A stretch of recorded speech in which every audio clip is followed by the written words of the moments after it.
Hello everyone, Lowko here, and welcome to an amazing match of StarCraft 2. This particular game is one of the matches played during the finals of IEM Katowice, a $500,000 StarCraft 2 event. The winner of this particular series, he wins 150 grand, which is certainly nothing to scoff at. Now, because of that, of course, we have the two very best players in the world facing off against each other. They dodged each other many times in premier events over the years, but finally it ended up happening. So spawning right here in the top right hand corner, playing with the blue Zerg drones, we have none other than Serral. His opponent in the opposite corner with the red Terran pieces, he goes by the name of Maru. Now, this match, as you may have already guessed, it was originally a best of 7, but truth be told, it was relatively one-sided. Now, I will spoil the result of this tournament at the very end of this video. I've purposely waited with casting this game until, well, maybe some of you have been able to catch up, or maybe you were actually waiting for me to cover one of the games. That would be really sick. Either way, I will spoil the result just because I think it's very cool and it is something extremely noteworthy. But this particular match, right, so real quick, I was one of the commentators for IEM Katowice. I was there when this game was being played live in Poland, so I do of course know who ends up winning it. But I didn't actually pay super close attention to this game because it was very late into the week. I started paying attention about halfway through.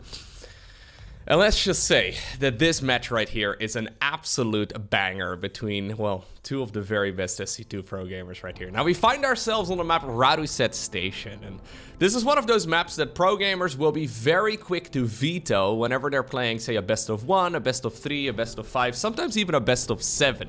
So there are 9 maps in the StarCraft 2 map pool, and depending on how many games you have to play in a series, you get to veto games. And generally speaking, a Raduset will be a very quick decision. It's not so much that this map is incredibly imbalanced or anything like that. It does seem to be favoring especially like Protoss in the Protoss versus Zerg matchup, but overall it's just very different. The map is absolutely humongous, which is gonna come in handy in this game because this one video right here is just one singular match. I think this replay is like 40 minutes long or something along those lines. And obviously, yeah, it's got all the features as well of a large StarCraft 2 map. So the rush distance is very, very long. We've got an in-base expansion. There's a full golden base over here with a watchtower for protection. This is a bit of a different map than the conventional StarCraft 2 map layout. And considering we don't see super long games every single day, I'm actually very excited whenever Raduset comes on. I think if there was like a full StarCraft 2 map pool, and actually, we have Overlord speed here very quickly by Serral. That's an interesting one. So this is Overlord speed before Link speed. I think that's specifically because of this map. Anyways, I was gonna say, if every single map was like Raduset Station, I think a lot of people would get pretty tired of it. But because it is something that only occasionally gets played, I personally get very hyped. Alrighty, now, as expected, Maru here opening up with very quick triple command center himself as well. So there's this nice tucked away position. You do have to mine out these mineral fields, but Terrans usually like to build the command center as close to those mineral fields as possible, and then they will use the SCV over here, yeah, to mine out these mineral fields. It's gonna take them a couple of trips, and then ultimately the command center can go in its, well, perfect location. Cyclone's coming up right now. Serral finishing up the Overlord speed upgrade at like the 3.5 minutes. Marines are going to be waiting, but this is going to give the finisher, well, basically perfect vision, right? So he sees a tech lab, he sees a reactor, he sees the timing of a command center. This is really all the information you truly need, although getting the... Okay, yeah, getting the spot right there on the engineering base is really nice. Now Serral can piece together all the pieces of this puzzle, and he will figure out, yeah, this is a super greedy Terran opener. In the meantime, though, a couple of Hellions did drive towards the other side of the map. Alright, 2 Hellions for 3 drones is nothing to write home about. I think 4, it gets a little bit better. Alright, just a little bit of a skill check. Overlord, well, apparently also ends up going down. Maybe those Cyclones, actually. Yeah, this Cyclone over here has got 1 confirmed kill to its name. Those Cyclones popping out, and obviously they deal a lot of damage. Even though the Overlords are quick, they do have a bit of acceleration time. And well, if you keep them moving, you can usually keep them alive, but it is certainly kind of tricky against those units that can move and shoot at the exact same time. This is a super greedy start, though. So that's why I think these maps are cool, right? Because players play this map very differently. Maru going command center first into double upgrade super quick, triple CC, like this is as greedy as you can get. Because of that though, because everybody plays so greedy, every once in a while when we do get this map, players actually decide to play hyper aggressively because the opponent is likely to play super greedy, and then suddenly, well, playing a cheesy strategy may suddenly be a good choice once again, even though normally, if, for example, in this case, Terran decided to go for a normal start, yeah, or just a 16 Marine drop could even hurt really bad at this point in the game, you know? Like, there's so many basic strategies that could work out. In this case, both players, though, have decided to just play a good old macro match. Alrighty. So the harassment here from the Terran is mostly just to try and slow down the Zerg in whatever way possible. Zerglings, in the meantime, are, I think, setting up what seems to be a wraparound, as they will try and get those Hellions. Maru not paying attention. As soon as he leaves the perimeter of the creep, he, well, is probably busy macroing at home, and he's gonna have to pay the price. A nice little bit of dodging over here, though. Yeah, one of the Cyclones eventually does get surrounded, but I do believe, unless Serral decides to make additional links, that this Cyclone is gonna live for at least a little bit longer. Okay. 1-1 upgrades here coming up as well for Serral. 1-1 upgrades though, 6.5 minutes in, already finishing for Maru. Cyclone here. Squeezing as much juice out of it as possible, but those Cyclones really were just a stepping stone to make sure that the Zerg player is kept at least somewhat honest, and also to make sure that you can transition really easily towards all of this stuff that our Terran is going for right now. So 2-2 research, starting off pre 6.5 minutes, and then I think a 4th command center? Yeah. Ay. Alright. So obviously there's loads of vulnerabilities, right? One popular strategy, for example, for Zergs on this map is Spire, right? They will go for Mutas quite frequently. I was gonna say, I don't think this is a bad choice. Well, this Overseer Cocoon over here is a bad choice, but yeah, I think Mutas could be incredibly handy. Instead, though, what Serral is going for is flying units in the form of Banelings. We do have one Dropper Lord somewhere. I was gonna say, I thought it was this bad boy over here, but no. This lad is gonna be loading 4 Banelings into its belly, and then it will try and drop them into the mineral line. That said, though, Maru is prepared against any sort of Muta play, it seems, or at the very least, he's got a bunch of missile turrets set up. I don't think this is going to happen, although Serral might still be able to unload. In the meantime, speaking of unloading, the Medivacs are going to town. Banelings will get deflected for now. A couple defensive Banelings will also get morphed in. Hydralisk Den coming up. Infestation Pit coming up. 2-2 research. Baneling speed about 3/4 or so of the way done. Combat shields researching. Drilling claws. I mean, the greed here. Both players just getting technology and economy. Really, right? We see a couple of skill checks here and there, but for the most part, these two are settling in for a long, drawn-out match. That's also why I say that if we had every single map, right, kind of look like Raduset Station, or at the very least every map was super big and long rush distance, this is probably the type of game we would see 9 times out of 10, and yeah, it's fun, but I don't think it's as fun as just having a... Did I really just miss it? Are you kidding me, Lowko? Sorry. I backed up. Okay, I'll back up a little bit more. Overlord decided to take the most creative path to get into this base possible. Yeah, this is the most likely location for Banelings to get dropped off, and apparently this is the one spot that Maru did not protect against. Okay. So, I thought it was the SCVs and the Natural that were in some trouble, but apparently not the case. Centrifugal Hooks, which is the Baneling speed upgrade, is gonna finish up right now. Okay. Cheeky. Ah, it was the ones in the Natural. I think. Maybe. Okay. Well, you know what? 6 SCVs is really nothing to write home about, though. I guess the lost mining time there is more significant. Getting a kill on the base would be massive. Maru is gonna try and just, well, right-click it. Decent split against that Widow Mine. Drop is going to go down over here in the natural expansion of the Zerg too, and this one is a lot more valuable here for Maru for sure. Drop's going down left, right, and center. Widow Mine's detonated already on that side, not really achieving that much, but quite a few drones are falling here over at the 3rd base of the Zerg. The thing is, right, getting 5 workers or 6 SCVs or whatever at like the 4-minute mark is very different. Especially because this is taking place right now at like near 9 minutes into the game, and obviously after a very greedy opener. So look at the worker counts that both players already have. 87 SCVs for Maru, 84 drones right now for Serral. these two are more than happy to continue playing the macro game. Alrighty. Infestor's coming up, Viper's coming up, Adrenal Glands coming up, Burrow getting researched. I think at about the 10-minute mark, both of these players will have essentially all the economy and all the upgrades they could ever dream of, and then we can finally start playing the game, right? That's kind of what it feels like. We've been testing each other, we've been trying our very best to, yeah, make sure that the opponent isn't playing too greedy, right? And at the very least, we're still throwing in a few skill checks here and there, but this is the absolute pinnacle of high-level StarCraft 2, so I mean, losing an entire mineral line to a bunch of Widow Mines would be unexpected, but it could be possible. Ghost Academy on the production tab too. I remember when I first started playing StarCraft 2 myself though, it blew my mind how fast certain moves happened at the pro level. Because I'd be like, oh yeah, I'm going such a quick lair, and it's like a lair at like 7 minutes, and I realized, wait a second, that's when these guys already start up a hive. What is going on? How did I consider my structures and my builds to be fast? And then when you compare it to the pro gamers, how in the world is it so slow?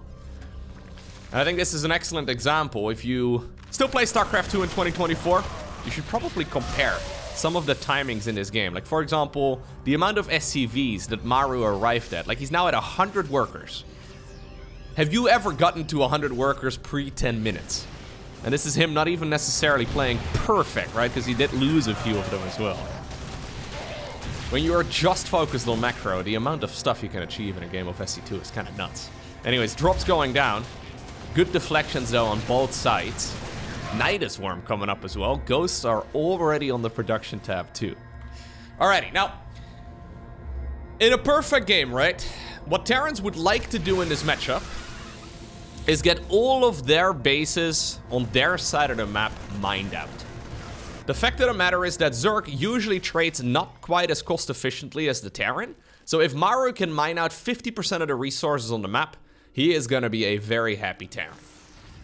Likewise, Serral, he will try and steal one of the bases of the Terran for that exact same reason.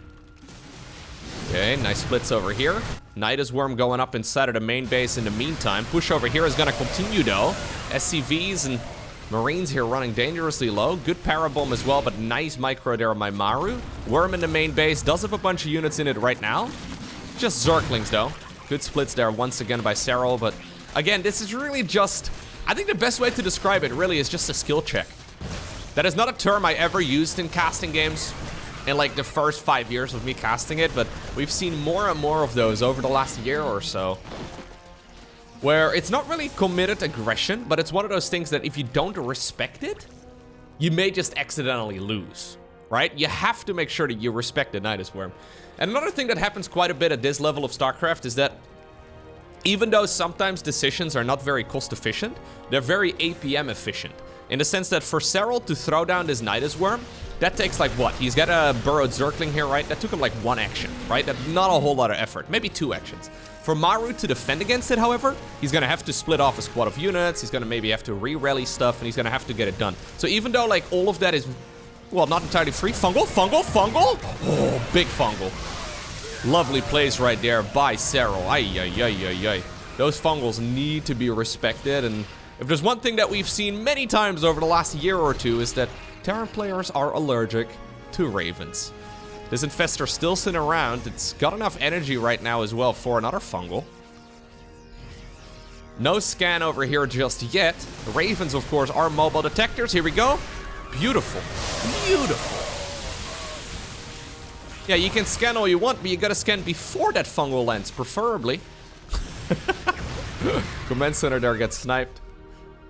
Alright, Amaru's supply count does plummet. He's looking for another fungal. Yeah, he's got enough energy. It's 75 energy for a fungal. Here we go again. Boom! Another big hit. I think Ravens are pretty much essential in the late game. Yet Terran players seem to just refuse to make them. It really is surprising to me. So, in the Terran player's mind, right? So obviously I've asked this of different pro gamers too, and they're like, well, honestly, it's an extra control group, which makes it quite tricky, right? So that's fair enough. You need more control, and that Terran late game army is already very difficult. And I guess in like the top tier Terran players' minds, the idea is that you have missile turrets and you have your army pre-split already. And every time you try to make a move forward, you scan your way there. So if everything goes perfectly in a perfect world, you don't need ravens. Because your army is already split preemptively, you scan whenever you move forward, and obviously, well, the raven requires additional APM. And that is something that Terran players are obviously limited in, right? StarCraft 2 players in general, humans in general, maybe that's a better way to put it. Humans in general have a certain amount of actions that they can execute a minute. Now this is a first really good cleanup though of a base right here by Serral. Yeah, so you can see right here, Maru at 419 average actions per minute throughout this game, 461 for Serral. Shall we do some first-person view? This is Maru's first-person view.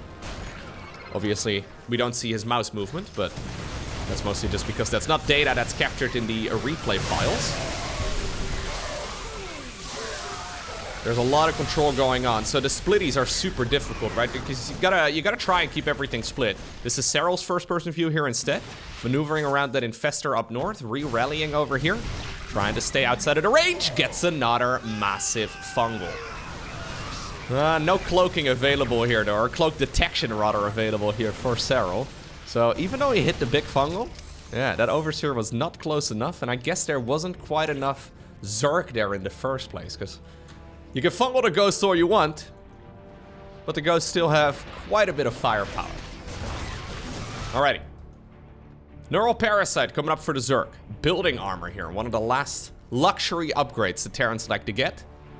This is like, I don't know, getting your entire house redone with a marble floor, right? For no reason, really, but this is +2 armor on all the Terran structures, plus a little bit of additional room in the bunker, plus one more thing, and I always forget about this, regular command centers, so command centers that have not gotten an orbital command or a planetary fortress built on top of themselves, they can now hold twice as many SCVs while flying around.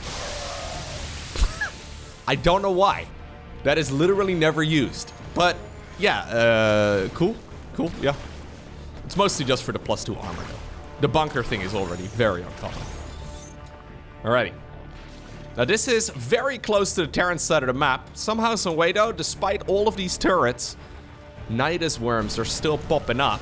Okay, Zerglings are unloading. Love the burrowed Zerglings here, by the way. That's so cute. So those burrowed lings, I mean, these are gonna die because there's a dozen missile turrets nearby to scout them. He's still gonna scan for some reason. Don't know why. What was I gonna say? Oh, right, yeah, so the burrowed Zerglings are there to try and provide vision for a follow-up night as well. Because you need vision in order to pop down that little structure. Good control here once again, though, by Maru. Serral trying to break through the lines. He does get to the SCVs there in the end, but ultimately not really getting that much work done. Okay. We have the next tech switch coming up right here for Serral. Greater Spire is done. Brute Lords are gonna be coming up. I've been playing a lot of the Stormgate beta over the last couple of days. So in case you're unfamiliar, I stream pretty much every single day over at twitch.tv/LowkoTV, as well as my second YouTube channel. So that's youtube.com/morelowko, which is where I post completed games that I have live streamed. Either way, I've been playing a lot of Stormgate, right? So it's been an absolute blast, having a great time. But then you look at this game, and it's just on another level. Ay. The speed of StarCraft is just absurd. I have seen thousands upon thousands of games, but my god, are these players good. Nidus Worms coming up. They're so quick. Like, I feel like it's hard to appreciate when you've only watched pro games, right? How fast pro gamers actually are. It's like if you watch, like, professional running or whatever, or maybe, like, I don't know, cycling, or any sort of endurance athletes, right? Like, you kind of get used to how fast people can go, and it's hard to compare it to what, like, a quote-unquote regular human is capable of. This game is just so incredibly quick. It is kind of nuts. Well, is that Infestor not one in this? Oh my god, that Infestor! What? Okay, well, that's crazy. Boom. I could have sworn that that infestor had its big toe inside of that circle, but apparently the game thought otherwise. Great fungals here. And still, why do we not get ravens, guys? Look, I understand that in a perfect world, you don't need mobile detectors. But the problem is, this is not a perfect world, man. This game is super hard, and I feel like you're making it harder on yourselves by not making ravens. Also, and I've heard this from multiple top-tier Terrans, the excuse that you need to add an extra control group, that one bothers me a little bit, okay? Yeah, I mean, it's a fair criticism. It's okay. Like, if you really need to, here's another big one. Here's another big one, my God! If you really need to, you could make ravens and just right-click them onto, like, your medevacs. So they will just follow your medevacs around. I can guarantee you that Serral is using, like, 5 control groups for his army, you know? It's just that, like, when you think about squeezing as much juice out of a late-game army as possible, a raven seems like a no-brainer. Right? Because anti-armor missile is amazing. Although I guess if you get it knurled, it can be used against you as well. But anyways, it just feels like we are not quite at 100% efficiency. I think we could power up a little bit more. But hey, Maru right now, flat broke. And as I already mentioned, this game is about 40 minutes long. So we have another 20 minutes. So... Serral at this point is sitting at, what, nearly 8,000 resources in the bank, a little under. He has been mining as many bases as possible. The golden minerals, though, are still untouched right here for Maru, right? So that is something he can still aim for. It's just that the golden base is so far out there, and if it's up to Serral, he is going to prevent that base from ever coming up.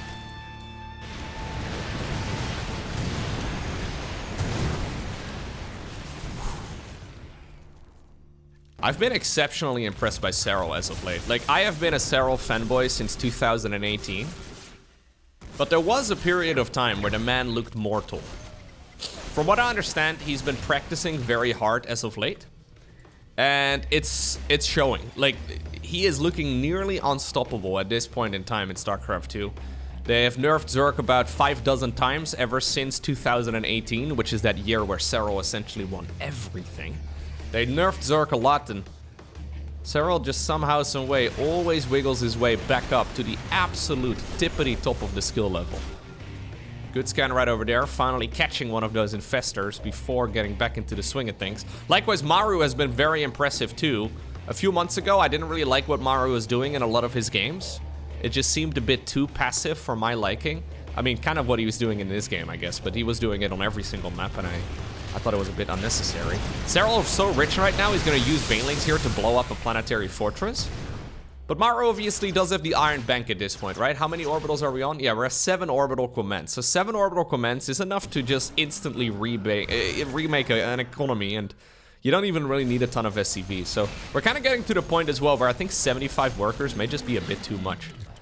Maru losing a few at this point would not be a big problem. Yeah, so... Pocket base is completely mined out. Natural expansion is completely mined out. Okay, we're gonna make a move for the golden minerals. This is tough. Do you mine out these mineral fields over here, or do you go after the debris? Do you create an extra opening to protect your golden base, but also to effectively allow the Zerg into your bases? Serral here grabs the watchtower, predicts where the Terran opponent is going to be heading next. Base in the top left, though, incredibly exposed. No planetary, no widow mines, no liberators, no nothing. This is just a bunch of Zerglings for now, and I think they're going to be more than enough. All right. The slow push, though, is moving onwards right here towards the center of the map. I think ultimately Maru should be able to mine that base in the top left, but Serral, I mean, if he has any say in the matter, he is going to try and deny this for as long as possible, and that's another 17 SCVs going down. Corruptor patrolling over here because these two have become next door neighbors to make sure that any liberators will not be able to get much work done. Speaking of which, 6 of them are coming up at a time. I think this upgrade is honestly late. Considering how rich Maru has been throughout this game, this is the Liberator attack upgrade. I mean, obviously they already kill a lot of stuff in 1 or 2 hits anyways, so maybe it doesn't matter that much, but adding more damage to an already powerful unit, usually not a bad idea. And Serral still feeling confident here. He's just rolling bailing after bailing into planetary. So this is starting to become very costly, right? Up to this point, actually, it's kind of insane. Oh, Serral, in the meantime, moving forward over here in the center of the map as well. Good splits, though, here by Maru. Backing off, going through his own missile turrets here, trying to make sure that the Zerg gets funneled as much as possible, and ultimately he does shut that down. Serral can remax this a few more times, but the gas limitation here is significant. And right now, yeah, since the golden minerals are set up and ready, he can go after the base here that is doing a lot of that valuable gas mining. So Serral not really starved for minerals at this point, but 2,000 gas, it's decent, but it's nothing amazing. If you look right here at the current value of the Zerg army, it's already almost at 3,000 gas, and Maru's army is looking quite a bit more powerful. Base gets denied a second time. Wonderful movement right here by our Terran. Serral is going to try and take the base over here. I think that's very clever. With Maru's focus very much so right now in the center of the map, I can imagine that the top left-hand corner is not something that he's all too worried about. And if Maru decides to move all of his units towards the top left-hand corner, then of course the Zerg is going to be moving into the middle. Okay. Let's see. Another move towards the top left. Maru is going to deny this base. Is Serral going to punish this central area here now? I mean, that's a lot of missile turrets. My god. This is kind of like Zerg playing against Skytos, you know? Where Zerg makes like 50 spore crawlers against the carrier interceptors. Well, there's nothing like that for the Zerg here, but at the very least it's gonna force those links to take as much splash damage as possible. Serral apparently giving up on that golden base, which is interesting to me. Giving up on it for now. Couple misrallied corruptors here. Good reaction speed now. Okay. And that expansion will get denied one more time.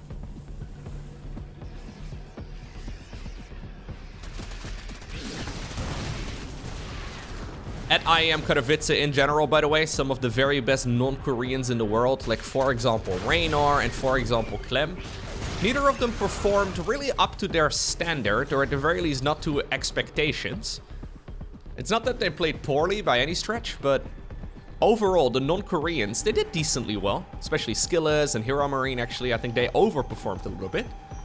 But there's no denying that the Koreans in 2024 are still just the best overall. Like, it's not even particularly close.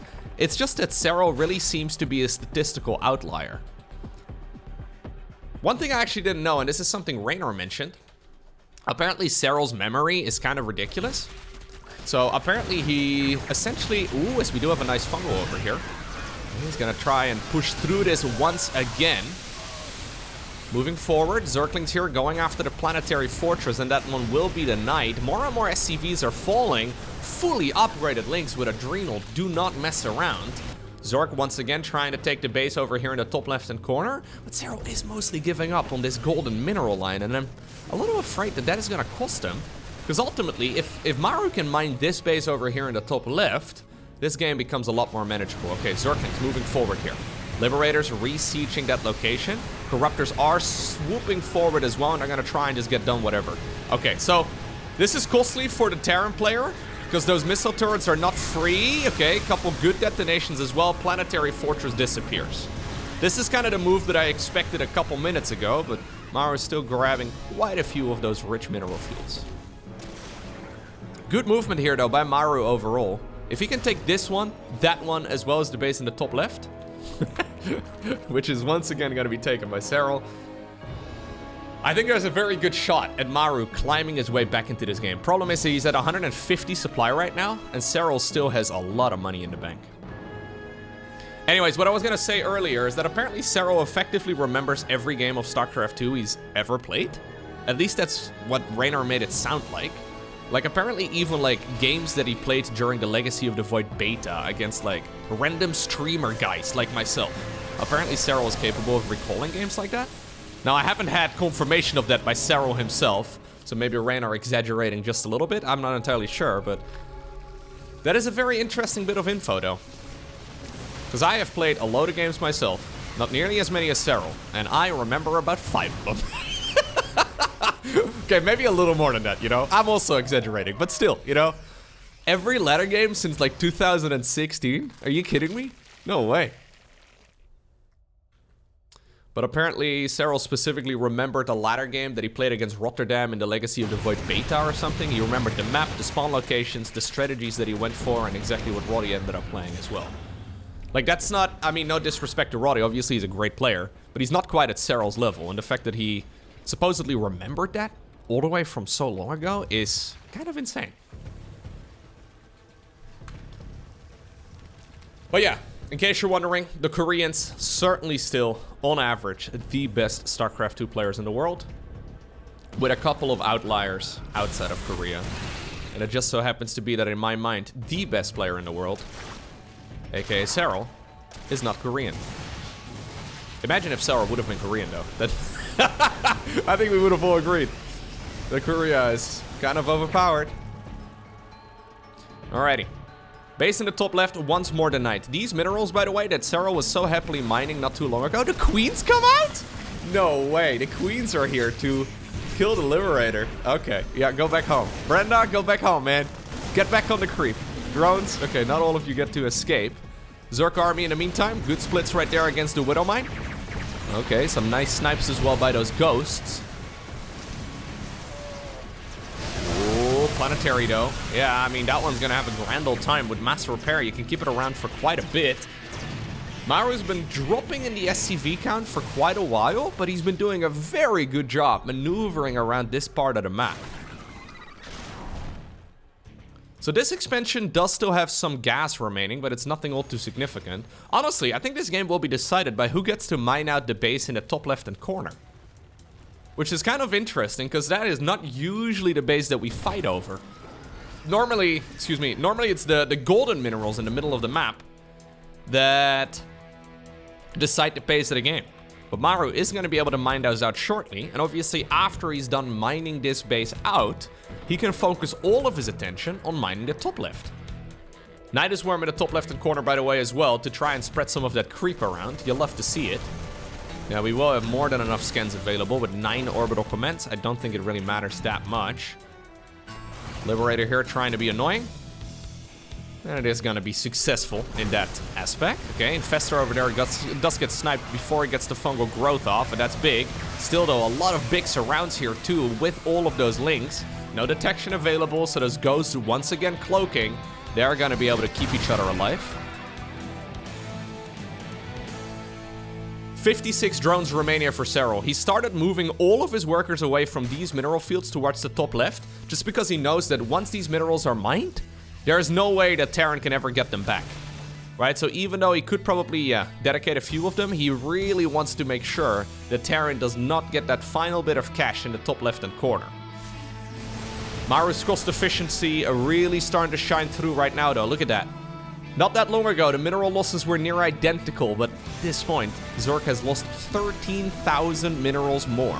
And, well, unless the queens stay underground, there may be 300 more here added into the mix momentarily. I guess we get that in the form of a hatchery here regardless. Okay. Queen? No. Leave Brenda alone, dude. Okay. Marines and Marauders. This guy escaping by the skin of his teeth. 1 HP.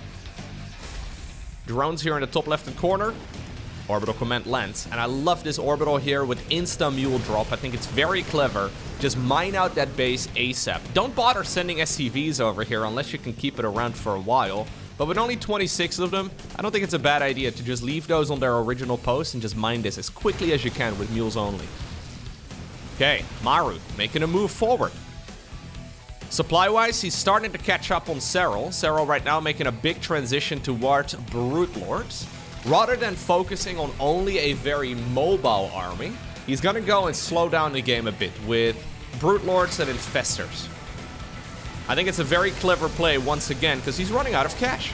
Serral at this point, I mean, he's been running lings around the map for ages. Big fungal growths once again. Alright, fair enough. But yeah, you need to respect the brutes. These brutes, they're not very good offensively, I guess. Although you can obviously push this Terran army back since there's not a whole lot of anti-air. But it's forcing a reaction right now out of Maru, so it's going to slow down the game a bunch. Vikings are on the production tab. Maru smashing his piggy bank, trying to get those units going. Great splits right here against the mines once again. Maru, by the way, trying to bait that Zerg army to step a little bit further forward, but does not quite catch it. Yeah, we need something against the brutes. Snipes are nice and all, but we need either Thors or Vikings or something. Yeah. The problem, I guess, here as well for the Terran is that he doesn't really have great mech upgrades, so Thors aren't really an option. So Vikings it is. But against Vikings, fungal growth, parasitic bombs, and corruptors are really, really powerful. Great timing right there on those Brute Lords, by the way.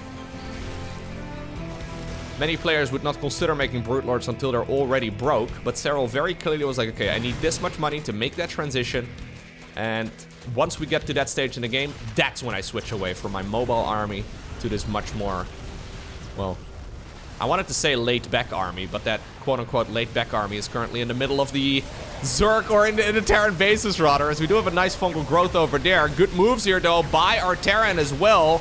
Banelings trying their very best to make their way on over towards the Marines and the Ghosts, and they do find quite a few of them.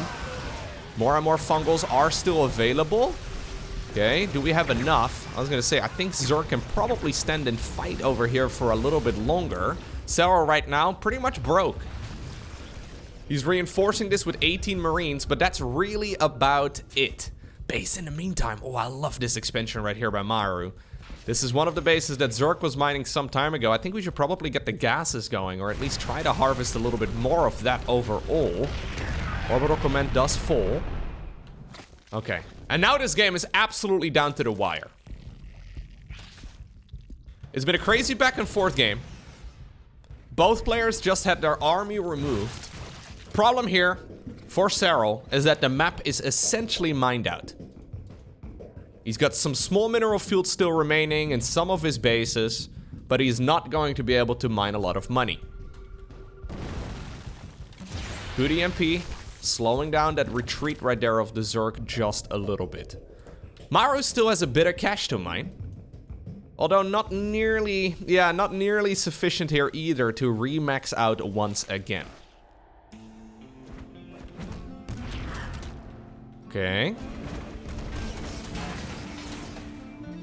Now imagine this game with one Raven and one fungal growth denied. Look, I'm gonna not stop talking about Ravens until we consistently see them in the late game, okay? Serral long distance mining those minerals right now. Terran starting to long distance mine those exact same minerals. Okay, Brute Lords moving forward once more. Trying their very best. Infestors are set up all over the map. Here's another one. A little bit below the army. I love this Infestor position so much. Because this one can certainly hit the Terran from left field, right? When they least expect it. Very small Terran army overall still remains.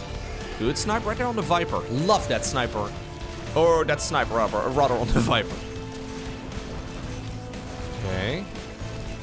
Vikings going around the side as well. They end up killing a Corruptor. 11 SCVs have fallen though.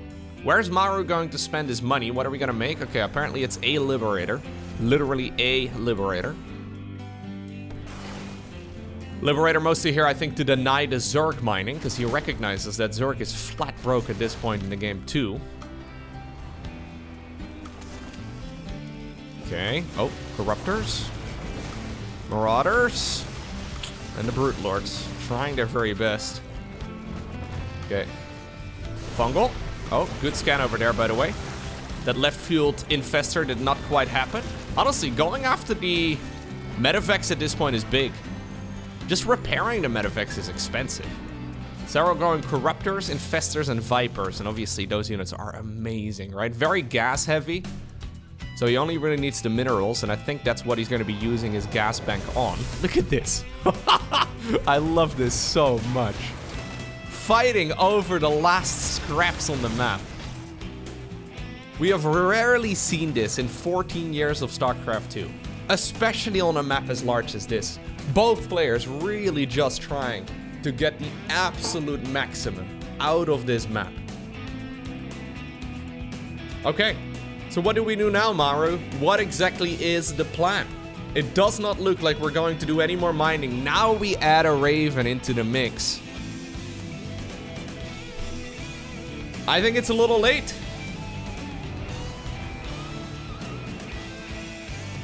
That effectively means that this game now has to be won with the army that Maru has at the moment. Mules are going to land once again. Scan is going to give them vision.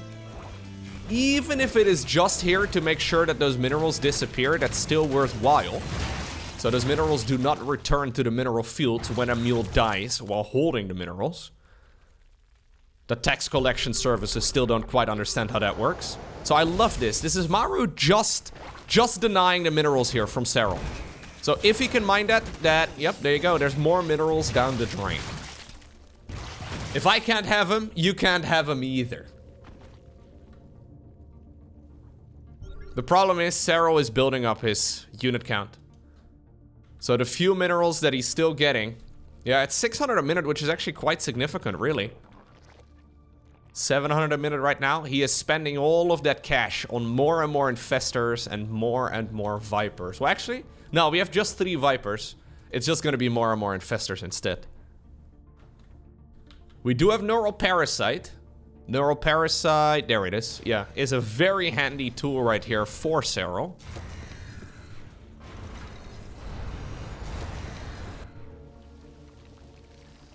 Maru scans the army in the top left-hand corner and he realizes that there is no way that he can go ahead and kill that. Incredible game of StarCraft 2. One discussion, right, that StarCraft fans have had for a very long time is who is the greatest StarCraft 2 player of all time. Serral, in this grand finals, beat Maru 4-0, which is absolutely absurd. As a matter of fact, Serral in this entire tournament only dropped 1 map, and that was in a Zerg versus Dark. At Masters Coliseum, Serral's performance was insane, and now also at IEM Katowice, Serral just dominated the competition. Serral, certainly the greatest StarCraft 2 player of all time. I hope you enjoyed watching this video. If you did, please take the 1 second that it takes to hit the like button down below. And if you want to see more, make sure you hit that subscribe button so you get notified as soon as future videos go live.